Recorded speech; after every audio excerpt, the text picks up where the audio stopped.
Et voilà le nord de la Guadeloupe. Nous sommes sous voile. Nous allons remonter au nord. Nous laisserons Antigua a priori sur notre droite, puisque passer au vent de l'île va être assez complexe. Et direction ensuite l'anticyclone au centre de l'Atlantique. Nous tirerons le plus possible vers l'est.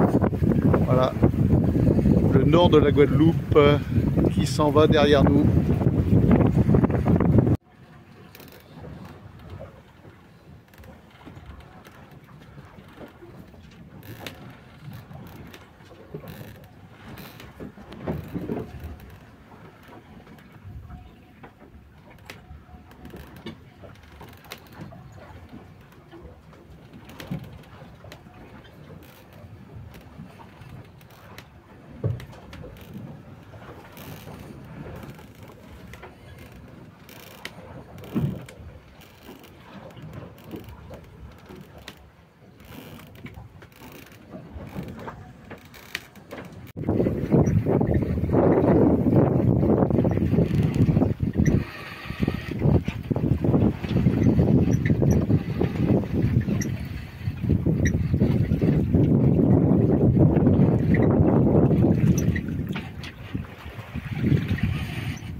Au beau milieu de l'Atlantique, les amis. On ne peut pas être plus au milieu de l'Atlantique que nous sommes actuellement. Nous sommes restés bord à bord avec ce voilier depuis la tombée du soir, depuis hier soir. Voilà.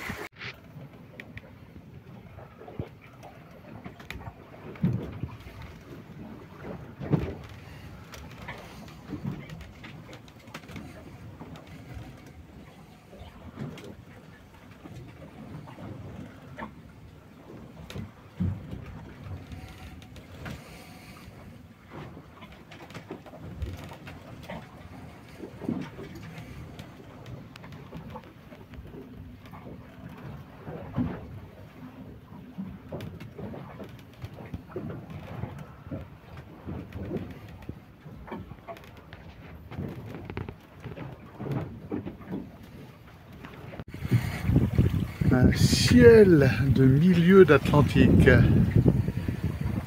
Regardez ça.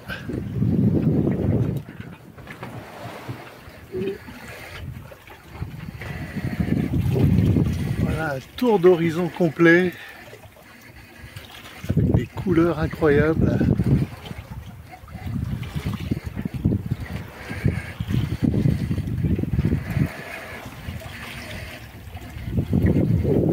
Le drapeau français il commence à fatiguer. C'est un peu comme la France, il fatigue. Ah, regardez ce qu'il y a devant nous. Alors ça apporte pas vraiment du vent, hein. On n'avance pas terrible. Là on avance à 2 nœuds. Pas terrible, hein. 2 nœuds et quelques. On va dire qu'il ne faut pas être pressé, quoi. Il nous reste 950 000, un peu moins de 950 000 pour Terceira aux Açores. Ouais, en gros 1000 milles en comptant les détours. Aujourd'hui on est un peu plus travers, mais depuis le départ, on est un peu ouvert, les voiles, vous voyez. Depuis le départ des Antilles, on est au près. On a eu 2 jours où on a pu utiliser le tangon. On est déjà à 22 jours de voyage de mer.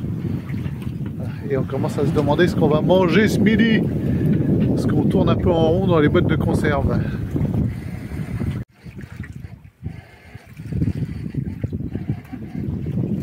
Au milieu de l'Atlantique. On ne peut pas être plus au milieu. Perdu dans l'Atlantique. Une journée magnifique, toute molle dehors. On avance à 2,5 nœuds dans une très légère brise, avec un ciel magnifique, bleu clair, des nuages à l'horizon. Waouh!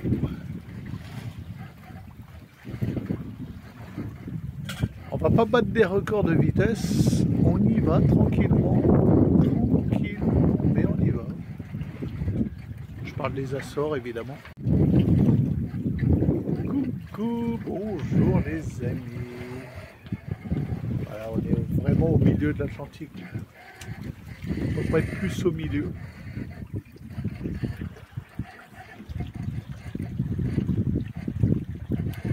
Ça fait plus de 20 jours que nous sommes partis des Antilles, de la Guadeloupe. Et voilà, l'état de la mer depuis des jours et des jours. Peu de vent, au près. Oh, là on est au bon plein, donc ça le fait, mer tout à fait calme. C'est extrêmement paisible. On n'est pas près d'arriver, mais quel bonheur. Voilà. Quel plaisir, il faut avoir connu ça dans sa vie, des jours et des jours et des jours au milieu de l'océan, aucun bateau à l'horizon. Ah, il n'y a pas non plus de baleines, il n'y a rien, c'est vide, c'est assez vide. Là derrière, vous pouvez voir le fil de pêche là. Où est-ce qu'il est? Hop! Le fil de pêche, on le voit là. Et rien au bout, rien du tout. On n'est pas prêt de manger de la petite bonite bien sanglante. On en rêve, mais on est contraint à la nouille chinoise et les conserves. Plus grand chose de frais à bord. Quand même temps d'arriver, il reste 750, 760 000, il reste en terre serra. Wow, du monde!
Ah, vas-y, que de la gueule.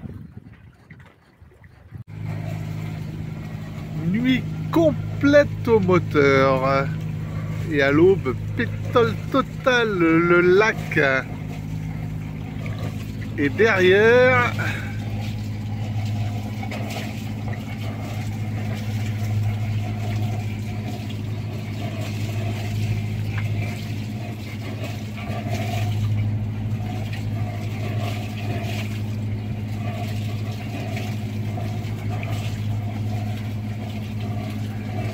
Ça c'est le Breton.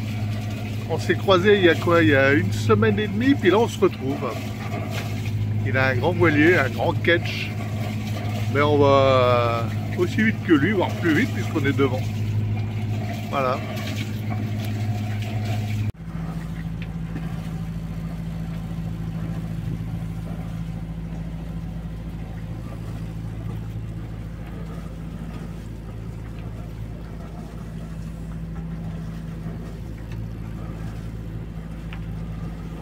Plus pétole, c'est pas possible. On va rentrer dans la 24e heure de pétole non-stop.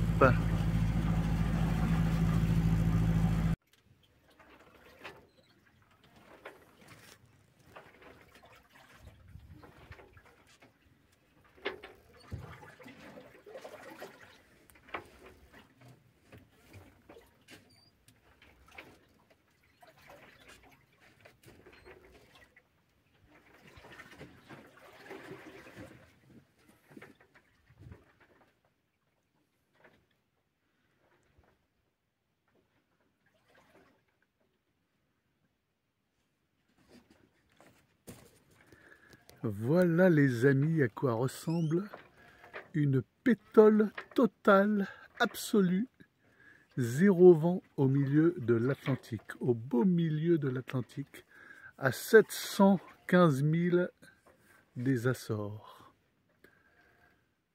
Enfin 700 000 on va dire. Ça fait 24 heures de pétole absolue, un peu plus même. Et on attend.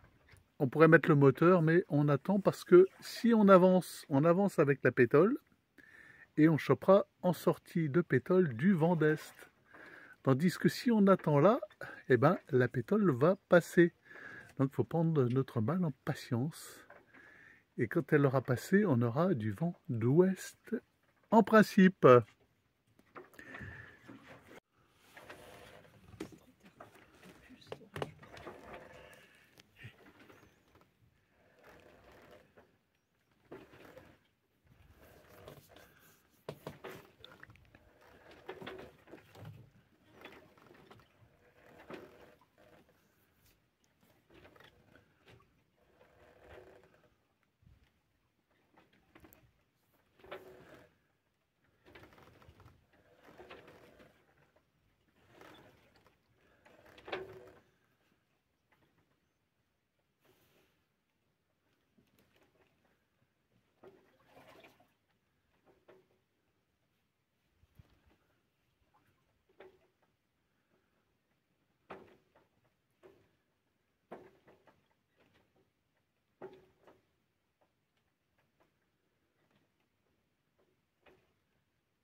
Hop, rayon vert.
Alors dehors, ça ronfle. On est à 473 000 de Tercera. On est dans du 30 nœuds arrière, 30 nœuds établis. Vous voyez, la mer, elle est bien agitée. Alors dehors, il y a 3 riz et un tout petit bout de génois tangonais. Et on file à plus de 7 nœuds. Voilà, ça compense toutes ces journées sans vent qu'on s'est tapé. Il y en a eu, hein, des journées sans vent. Là, je ne sais pas si ça rend bien compte à l'image, mais la mer est bien grosse, bien grosse. Et ce soir, ça se calme, d'après les prévisions météo. Et non seulement ça se calme, mais ça se calme total, pétole. Et on retourne dans 0 vent.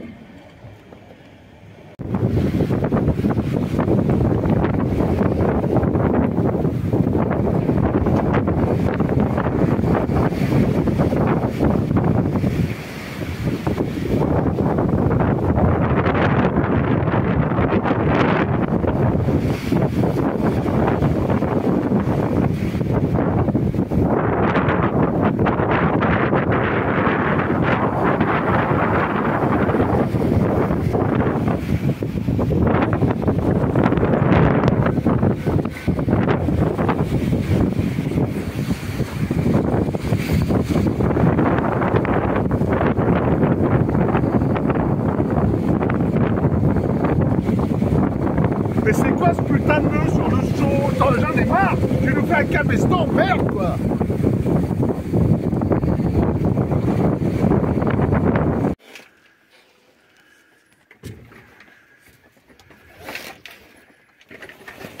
De nouveau la pétole la plus totale, absolue. On est à 315 000 quand c'est arrivé. On a déjà perdu 1 000. On ne peut pas y aller au moteur parce qu'il reste grosso modo 70 litres de gasoil, ce qu'il faut pour l'arrivée. Donc pas de moteur.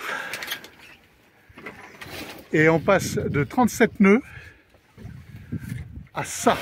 Pétole absolue, totale, infernale. Et ça frôle la malédiction, je vous le dis moi.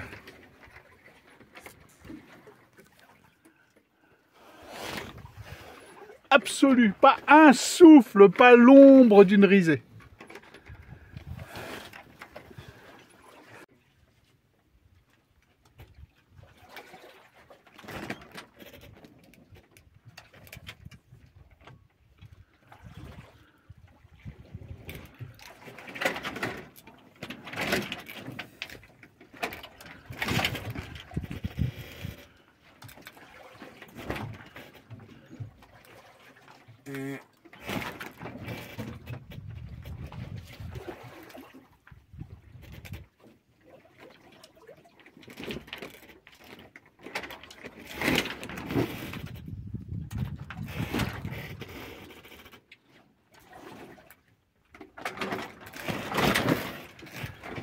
Voilà les gars, ça c'est ce qui rend dingue le marin. Dingue. Pas un souffle. Depuis des heures et des heures, depuis des jours, depuis qu'on est parti. Soit c'est 30 nœuds, tempête, soit c'est ça.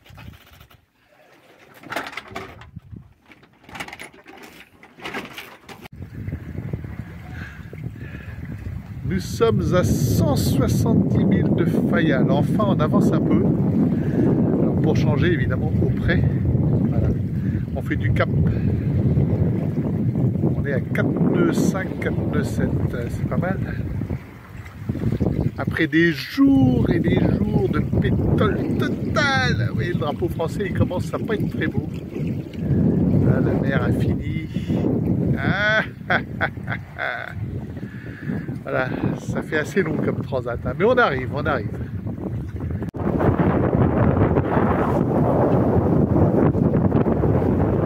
Et chaque jour, des conditions différentes. Nous sommes à 58 000 de Fayal, du port de Horta. Là, c'est la bas encore, évidemment, on verra ce soir. Parce qu'évidemment, on arrive de nuit, comme tout toutes les arrivées, hein, c'est une règle, on arrive toujours de nuit. Bon les amis, voici Claire, ma fidèle équipière pour cette transat. Nous sommes à 58 000 de Horta, qui est le port traditionnel de l'arrivée de la transatlantique par le nord. Donc nous arrivons en principe dans la nuit, dans cette nuit-là, on arrive toujours de nuit, c'est une règle. Le nombre d'arrivées de nuit que j'ai pu faire, je ne les compte plus. Donc voilà, cette arrivée ne dérogera pas à la règle, nous arriverons de nuit, 58 000. Et voilà, nous achevons cette première grosse partie de la transat, puisque l'arrivée aux Açores, on peut dire que nous avons traversé l'Atlantique. Voilà, ensuite il reste à gagner des Açores et Brest, sans doute, ça sera certainement Brest, donc à préciser. Donc voilà ma chère équipière, qu'as-tu pensé de cette transat? Quels sont tes sentiments, tes impressions? À toi, claque première. Voilà. Donc c'est à faire absolument, il faut profiter de ce que le capitaine vous offre, cette opportunité. Bon, c'est quelque chose de merveilleux par les paysages, la solitude, la sensation d'infini, mais qui ne nous presse pas, par la beauté de la mer, qui, par pétole, alors oui, effectivement, ça énerve parce qu'on n'avance pas, mais la mer est magnifique. Un jour, elle était comme de la soie, elle est grisée, elle reflète les nuages, c'est splendide. À côté de ça, il y a la mer houleuse qui empêche de voir, ne serait-ce qu'à 3-4 mètres du bateau, cette sensation de montagne russe qui est impressionnante.